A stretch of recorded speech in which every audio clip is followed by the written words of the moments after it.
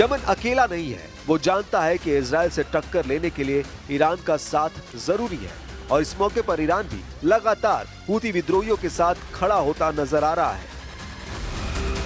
Iran के सर्वोच्च नेता अली खामनेई ने कहा है कि यमन के बहादुर जो भी कह रहे हैं वो सही है और गाजा में तबाही मचाने के लिए इजराइल को सख्त से सख्त सजा मिलनी चाहिए।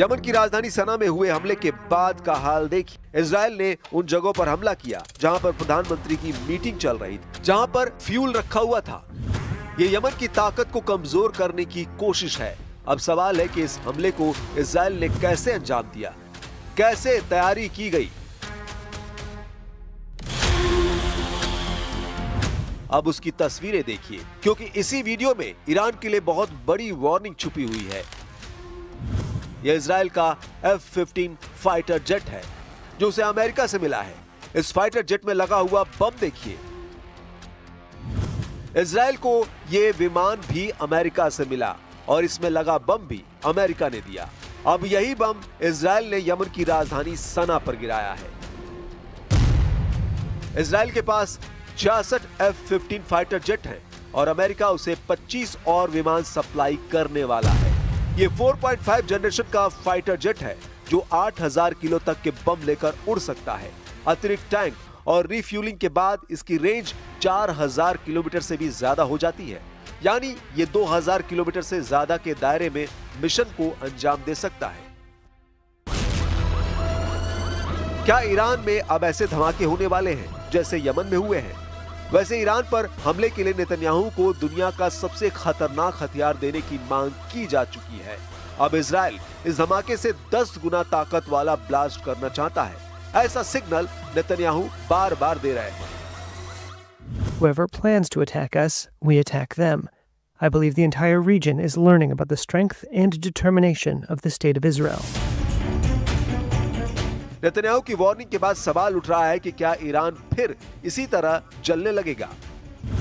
क्या इजराइल ईरान में फिर ऐसे ही आग लगाने जा रहा है? क्या तेहरान समेत ईरान के शहरों में फिर ऐसे ही धुआं उठेगा? क्या ईरान में फिर 360 डिग्री पर मौत वाला खतरा मंडरा रहा है? क्या ऐसे पिन पॉइंट हमलों से ईरान के कमांडर फिर मारे जाएंगे? वैसे नेतन्याहू को तनाव देने के लिए इजराइल में अलग मोर्चा खुला हुआ है। ये तेल अवीव में अमेरिका वाणिज्य दूतावास के सामने समंदर का किनारा है और यहाँ रेत के बीच डोनाल्ड ट्रंप के लिए एक मैसेज लिखा गया है। मैसेज ये है कि अगर बचाना चाहते हो तो बचाओ, सिर्फ बातें ना करो। हमास के कब्जे से बंधकों को वापस लाने के लिए इजराइल में युद्ध बंद करने की डिमांड तेज हो गई है और अब यहाँ के लोग डोनाल्ड ट्रंप से सीधा दखल देने की मांग कर रहे हैं। रेत में इस मैसेज के साथ एक आकृति भी है जिसमें नेतन्याहू को ट्रंप की कठपुतली के जैसा दिखाया गया है, यानी ट्रंप को बताया जा रहा है कि गाजा में बमबारी उनके इशारे पर चल रही है। गाजा के हालात यह है कि वहां अब 100% कब्जा करने को लेकर नेतन्याहू एक कदम भी पीछे हटने को तैयार नहीं है। गाजा में 63,000 लोगों की मौत और यमन पर हमले तेज करने के साथ साथ नेतन्याहू अब गाजा पर पूरी तरह कब्जा करना चाहते हैं, जबकि वहां की 25% जमीन पर अब 20 लाख लोग इजराइल की बमबारी से ज्यादा भूख से तड़प रहे हैं।